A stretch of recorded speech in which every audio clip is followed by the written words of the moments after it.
sumailalim sa higit pang pagdurusa. Ito ang dapat mong gawin, ito ang dapat mong gawin. Hindi mo dapat itapon ang katotohanan alang-alang sa kasiyahan ng isang matiwasay na buhay pamilya.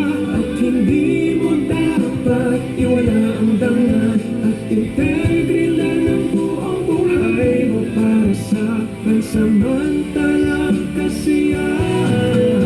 Hindi mo dapat itapon ang katotohanan alang-alang sa kasiyahan ng isang matiwasay na buhay pamilya. At hindi mo dapat iwala ang dangal at integridad ng buong buhay mo para sa pansamantalang kasiyahan.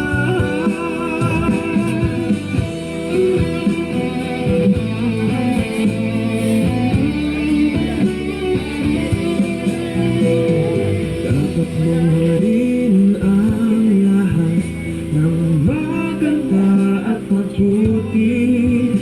At dapat mong halin ang isang landas sa buhay